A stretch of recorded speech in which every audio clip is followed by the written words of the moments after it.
You're too insensitive. Words this generation uses far too often. Good morning, Dr. Jones and my fellow classmates. My name is Jacqueline Benedict. Today, I will persuade you that it is better to teach mental toughness than to have others cater to your own personal feelings.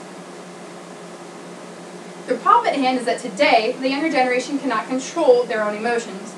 That rather than toughen up or take on some self-responsibility, people want to direct their focuses elsewhere. When someone has a different opinion or feel as if they are being attacked, they go into a defensive mode and cry out to others, figuratively and literally. According to an article regarding mental toughness in school, a study involving 4,500 young people across the UK showed that when children are taught to be mentally tough, they are more positive in their behavior, more resilient and goal-focused to complete school, less emotionally distressed, and disruptive in their behavior in class. This mental toughness teaches individuals that they can overcome life, that life is not a threat, and that obstacles can be defeated. Imagine that you're in school again. The person who always picked on you arrives at your locker and starts calling you inappropriate names. You think back at how you handled it before, maybe said some names back, or even cried about it to a teacher.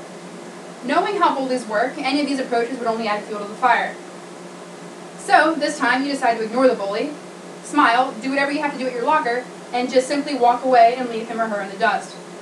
In most cases, the bully will not know how to handle the fact that his words are no longer hurtful. Or imagine that you're taking a test, and you start to feel intimidated by the content that's in front of you. You can either put your pencil down, cry, tell yourself that you're not good enough, or you can think about how awesome you are, how hard you studied, and that all this is a test, just a piece of paper.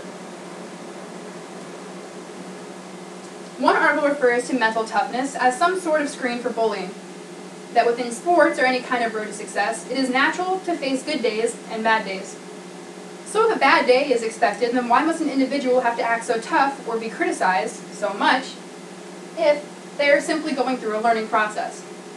The competitive nature of sports means that harsh criticism is likely to happen along the way.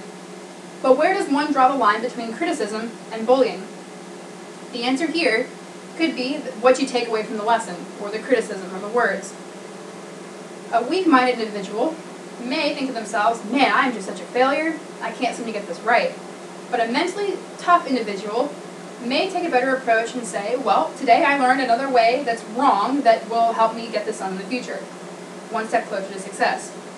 It matters not what someone says to you, but how you take it and how you run with it. Some individuals talk about how hard it is to be mentally strong, but sometimes all you have to do is just pick your battles wisely. Think about the time that's spent dwelling on things that other people say. Think about the time that's wasted trying to justify the blatantly irrational opinions of others. Think about what you could have accomplished, but instead you sat in your room feeling sorry for yourself and crying. So much time is wasted trying to get people to cater to your needs and your emotions. The amount of time spent on social media trying to find the perfect meme or post that may fit your temporary feelings, there is no benefit to sitting around feeling sorry for yourself. Now comes probably the biggest issue, which is how do we help prepare our generation and future generations to come for this challenge that is called life? We develop children with mental toughness. Mental toughness helps athletes, it helps leaders, business managers, musicians. What determines this toughness is the amount of grit that an individual has, the willpower to continue, and the desire to be successful. Mentally tough individuals do not have to be the smartest, the fastest, or the strongest, but they need to be able to set clear goals, ignore distractions, and disregard any kind of negative feedback. There are three phrases that stood out to me when I was reading. Define what mental toughness is to you. Mental toughness is built through small physical wins. And mental toughness is about your habits, not your motivation, stated by the author James Clear. An idea that I have to fix these mentally weak individuals, or even prevent having more weak-minded people in our society, would be to dedicate a week or even a class period in health to going over mental toughness.